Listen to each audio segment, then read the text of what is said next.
नमस्कार। आपने सबने नवरात्रिना पावन पर्वनी अनेक अनेक शुभकामनाओं। गुजरात के मुख्यमंत्री श्री विजय रूपाणी जी, उप मुख्यमंत्री श्री नितिन भाई पटेल, गुजरात भाजपा प्रदेश अध्यक्ष और संसद में मेरे साथी श्रीमान CR पाटिल जी, अन्य सभी मंत्रीगण, सांसदगण, विधायकगण, मेरे किसान साथियों, गुजरात के सभी भाइयों और बहनों, नवरात्रि के इस पावन पर्व में मां अंबे के आशीर्वाद से आज गुजरात के विकास से जुड़े 3 अहम प्रोजेक्ट्स की शुरुआत हो रही है। आज किसान सूर्योदय योजना, गिरनार रोपवे और देश के बड़े और आधुनिक कार्डियक हॉस्पिटल गुजरात को मिल रहे हैं। ये तीनों एक प्रकार से गुजरात की शक्ति, भक्ति और स्वास्थ्य के प्रतीक है। इन सभी के लिए गुजरात के लोगों की बहुत बहुत बधाई देता हूं मैं। भाइयों और बहनों, गुजरात हमेशा से असाधारण सामर्थ्य वाले लोगों की भूमि रही है। पूज्य बापू और सरदार पटेल से लेकर गुजरात के अनेक सपूतों ने देश को सामाजिक और आर्थिक नेतृत्व दिया है। मुझे खुशी है कि किसान सूर्योदय योजना के माध्यम से गुजरात फिर एक नई पहल के साथ सामने आया है। सुजलाम सुफलाम और सौनी योजना के बाद अब सूर्योदय योजना गुजरात के किसानों के लिए मील का पत्थर साबित होगी। किसान सूर्योदय योजना में सर्वोच्च प्राथमिकता गुजरात के किसानों की आवश्यकता को दी गई है। बिजली के क्षेत्र में बरसों से गुजरात में जो काम हो रहे थे, वो इस योजना का बहुत बड़ा आधार बने हैं। एक समय था जब गुजरात में बिजली की बहुत किल्लत रहती थी। 24 घंटे बिजली देना बहुत बड़ी चुनौती थी। बच्चों की पढ़ाई हो, किसानों के लिए सिंचाई हो, उद्योगों के लिए कमाई हो, ये सब कुछ इस एक कारण से बहुत प्रभावित होता था। ऐसे में बिजली के उत्पादन से लेकर ट्रांसमिशन तक हर प्रकार की कैपेसिटी तैयार करने के लिए मिशन मोड पर काम किया गया। गुजरात देश का पहला राज्य था जिसने सौर ऊर्जा के लिए 1 दशक पहले ही व्यापक नीति बनाई थी। जब साल 2010 में पाटन में सोलर पावर प्लांट का उद्घाटन हुआ था, तब किसी ने कल्पना भी नहीं की थी कि एक दिन भारत दुनिया को 1 सन 1 वर्ल्ड 1 ग्रिड उसका रास्ता दिखाएगा। आज तो भारत सोलर पावर के उत्पादन और उपयोग दोनों के मामले में दुनिया के अग्रणी देशों में है। बीते 6 सालों में देश सौर ऊर्जा के उत्पादन के मामले में दुनिया में 5वें नंबर पर पहुंच चुका है और तेजी से आगे बढ़ रहा है। भाइयों और बहनों, जो गांवों से नहीं जुड़े हैं, खेती से नहीं जुड़े हैं, उनमें से बहुत कम को ही पता होगा कि किसानों को सिंचाई के लिए ज्यादातर रात में ही बिजली मिलती है। ऐसे में खेत में सिंचाई के समय किसानों को रात भर जागना पड़ता है। जूनागढ़ और गिर सोमनाथ जैसे इलाकों में जहां से किसान सूर्योदय योजना शुरू हो रही है, वहां तो वाइल्ड लाइफ, जंगली जानवरों का भी बहुत ज्यादा खतरा रहता है। इसलिए किसान सर्वोदय योजना न सिर्फ राज्य के किसानों को सुरक्षा देगी, बल्कि उनके जीवन में नया सवेरा भी लाएगी। किसानों को रात के बजाय जब सुबह सूर्योदय से लेकर के रात 9 बजे के दौरान 3 फेज बिजली मिलेगी, तो यह नया सवेरा ही तो है। मैं गुजरात सरकार को इस बात के लिए भी बधाई दूंगा कि बाकी व्यवस्थाओं को प्रभावित किए बिना ट्रांसमिशन की बिल्कुल नई कैपेसिटी तैयार करके ये काम किया जा रहा है। इस योजना के तहत अगले 2-3 वर्षों में लगभग 3,500 सर्किट किलोमीटर नई ट्रांसमिशन लाइनों को बिछाने का काम किया जाएगा। मुझे बताया गया है कि आने वाले कुछ दिनों तक 1000 से ज्यादा गांवों में ये योजना लागू भी हो जाएगी। इनमें भी ज्यादा गांव आदिवासी बाहुल्य इलाकों में है। जब इस योजना का पूरे गुजरात में विस्तार हो जाएगा, तो ये लाखों किसानों के जीवन को, उनकी रोजमर्रा की जिंदगी को पूरी तरह बदल देगी। साथियों, किसान की आय दोगुनी करने के लिए, लागत कम करने के लिए, उनकी परेशानी कम करने के लिए बदलते समय के साथ हमें अपने प्रयास बढ़ाने ही होंगे। किसानों को कहीं पर भी अपनी उपज बेचने की आजादी देना हो, या फिर हजारों किसान उत्पादक संघों का निर्माण, सिंचाई की अटकी हुई परियोजनाओं को पूरा करने का काम हो, या फिर फसल बीमा योजना में सुधार, यूरिया की 100% नीम कोटिंग हो, या फिर देश भर के करोड़ों किसानों को सॉइल हेल्थ कार्ड, इसका लक्ष्य यही है कि देश का एग्रीकल्चर सेक्टर मजबूत हो, किसान को खेती करने में मुश्किल न हो। इसके लिए निरंतर नई नई पहल की जा रही है। देश में आज अन्नदाता को ऊर्जादाता भी बनाने के लिए काम किया जा रहा है।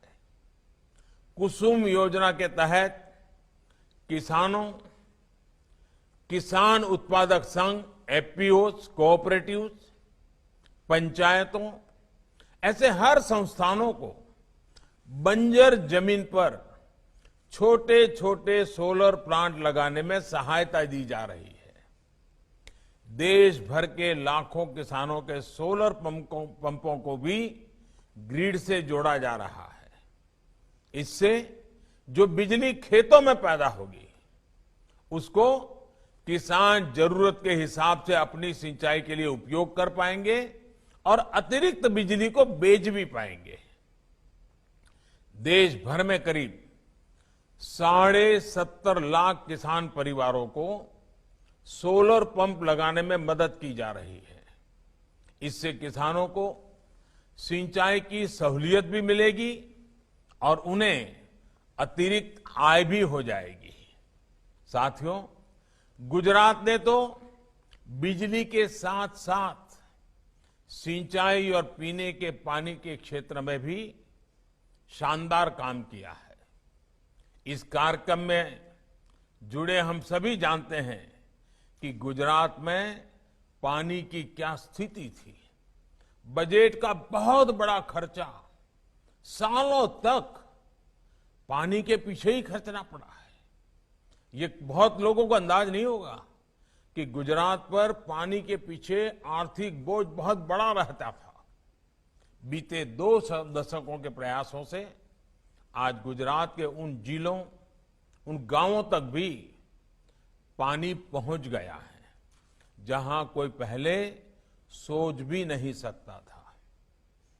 आज जब हम सरदार सरोवर को देखते हैं, नर्मदा जी के जल को गुजरात के सूखाग्रस्त क्षेत्रों तक पहुंचा रही नहरों के नेटवर्क को देखते हैं, वाटर ग्रिड्स को देखते हैं, तो गुजरात के लोगों के प्रयासों पर गर्व होता है। गुजरात के करीब 80% घरों में आज नल से जल पहुंच चुका है। बहुत जल्द गुजरात देश के उन राज्यों में होगा जिसके हर घर में पाइप से जल पहुंचेगा। ऐसे में जब आज गुजरात में किसान सर्वोदय योजना शुरू हो रही है, तो सभी को अपना एक प्राण, एक मंत्र फिर दोहराना है। ये मंत्र है पर ड्रॉप मोर क्रॉप का, पर ड्रॉप मोर क्रॉप का। जब किसानों को दिन में बिजली मिलेगी तो हमें ज्यादा से ज्यादा पानी बचाने पर भी उतना ही जोर देना है, वरना ऐसा ना हो कि चलो भाई बिजली आई है, पानी बह रहा है, हम आराम से बैठे हैं, फिर तो गुजरात बर्बाद हो जाएगा, पानी खत्म हो जाएगा, जिंदगी मुश्किल हो जाएगी। दिन में बिजली मिलने की वजह से किसानों के लिए भी माइक्रो इरिगेशन की व्यवस्थाएं करना आसान होगा। गुजरात ने माइक्रो इरिगेशन के क्षेत्र में काफी प्रगति की है। टपक सिंचाई हो या स्प्रिंकलर हो, किसान सर्वोदय योजना से इसके और विस्तार में मदद मिलेगी।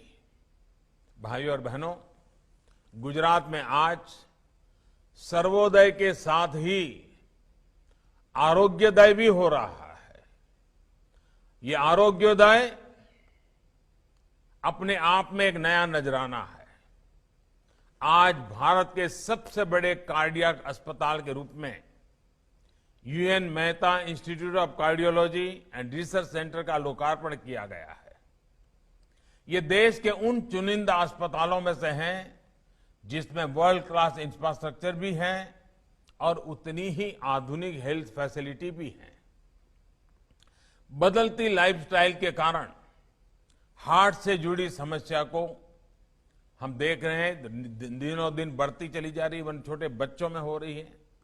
ऐसे में ये अस्पताल गुजरात ही नहीं, देश भर के लोगों के लिए बहुत बड़ी सुविधा है। भाइयों और बहनों, बीते 2 दशकों में गुजरात ने आरोग्य के क्षेत्र में भी अभूतपूर्व काम किया है। चाहे वो आधुनिक अस्पतालों का नेटवर्क हो, मेडिकल कॉलेज हो या हेल्थ सेंटर्स हो, गांव-गांव को बेहतर स्वास्थ्य सुविधाओं से जोड़ने का बहुत बड़ा काम किया गया है। बीते 6 सालों में देश में स्वास्थ्य सेवा से जुड़ी योजनाएं शुरू हुई हैं, उनका भी लाभ गुजरात को मिल रहा है। आयुष्मान भारत योजना के तहत गुजरात के 21 लाख लोगों को मुफ्त इलाज मिला है। सस्ती दवाइयां देने वाले 525 से ज्यादा जन औषधि केंद्र गुजरात में खुल चुके हैं। इसमें से लगभग 100 करोड़ रुपए की बचत गुजरात के सामान्य मरीजों को हुई है। भाइयों और बहनों, आज गुजरात को जो तीसरा उपहार मिला है, उससे आस्था और पर्यटन दोनों ही आपस में जुड़े हुए हैं। गिरनार पर्वत पर मां अंबे भी विराजती हैं, गोरखनाथ शिखर भी है, गुरु दत्तात्रेय का शिखर भी है और जैन मंदिर भी है।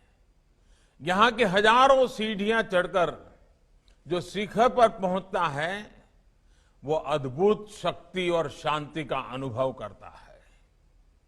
अब यहां विश्व स्तरीय रोपवे बनने से सबको सुविधा मिलेगी, सबको दर्शनों का अवसर मिलेगा। अभी तक मंदिर तक जाने में जो 5-5, 7-7 घंटों का समय लगता था, वो दूरी अब रोपवे से 7-8 मिनट में ही तय हो जाएगी। रोपवे की सवारी एडवेंचर को भी बढ़ाएगी, उत्सुकता भी बढ़ाएगी। इस नई सुविधा के बाद यहां ज्यादा से ज्यादा श्रद्धालु आएंगे, ज्यादा पर्यटक आएंगे। साथियों, आज जिस रोपवे की शुरुआत हुई है वो गुजरात का चौथा रोपवे है।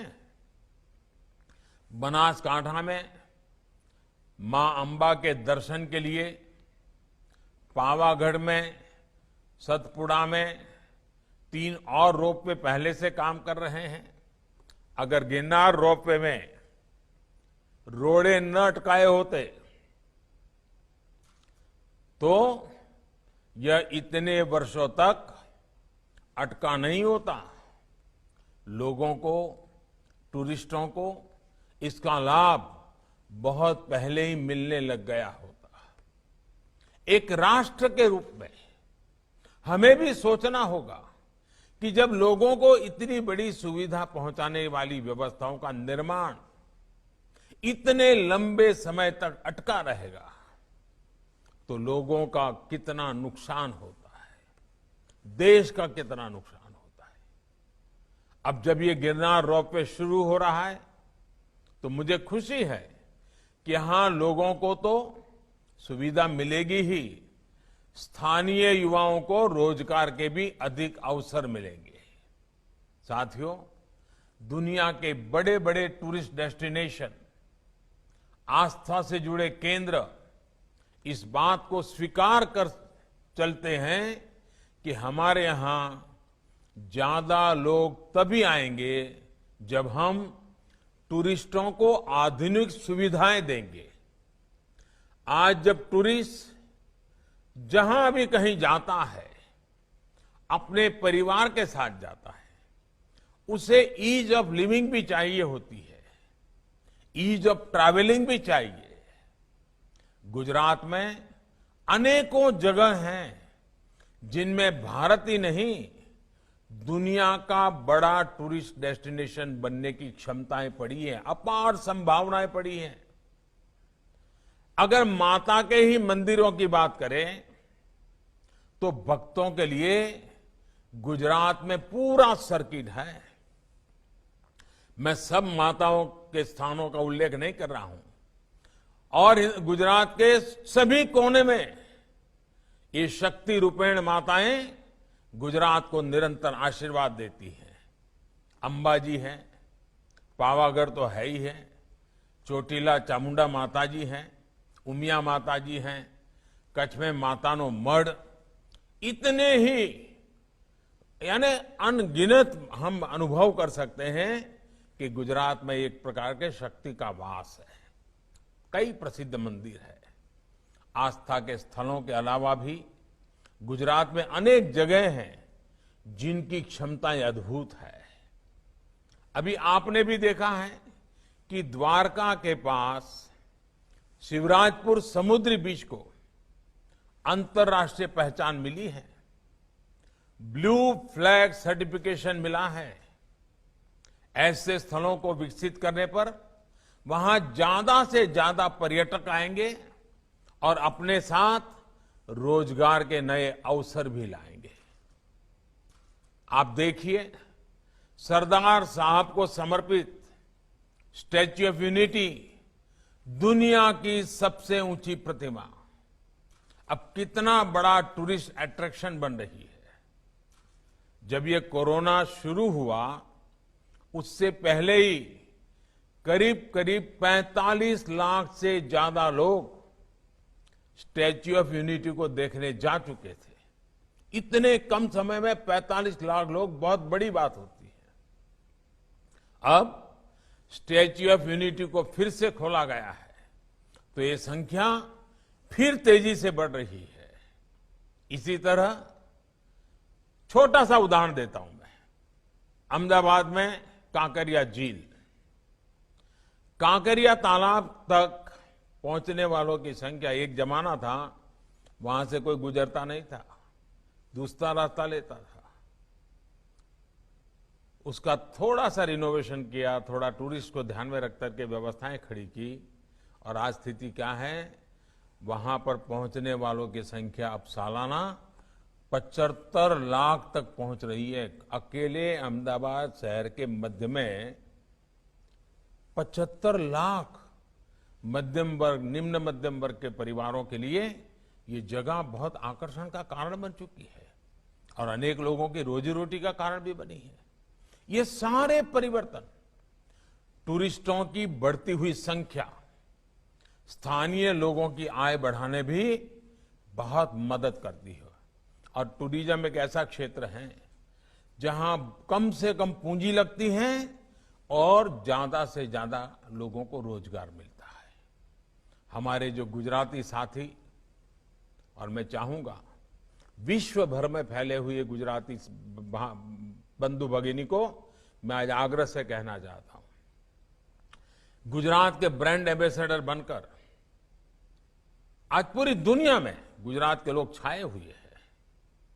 जब गुजरात अपने यहां नए नए आकर्षण का केंद्र बना रहा है, भविष्य में भी बनाने वाला है, तो दुनिया भर में फैले हुए हमारे गुज्जू बंधुओं से मैं कहूंगा वो हमारे सभी साथी उनकी बातों को पूरी दुनिया में अपने आप ही लेकर के चले जाएं, दुनिया को आकर्षित करें, गुजरात के टूरिस्ट डेस्टिनेशन से परिचित कराएं।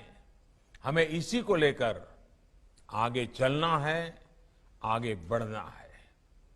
एक बार फिर सभी गुजरात के मेरे भाइयों बहनों को इन आधुनिक सुविधाओं के लिए मैं बहुत बहुत बधाई देता हूं। मां अंबे के आशीर्वाद से गुजरात विकास की नई ऊंचाइयों पर पहुंचे, मेरी यही प्रार्थना है। गुजरात स्वस्थ रहे, गुजरात सशक्त बने।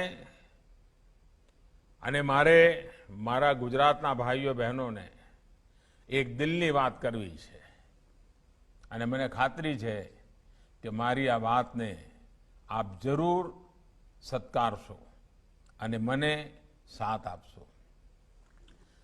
કોરોના વાયરસ છે ત્યાં સુધી સાવચેત રહેવું ખૂબ જ જરૂરી છે।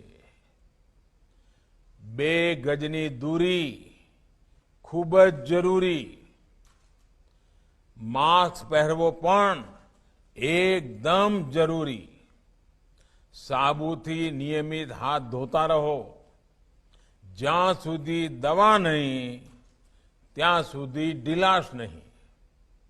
इन्हीं शुभकामनाओं के साथ आपका आभार, बहुत बहुत धन्यवाद।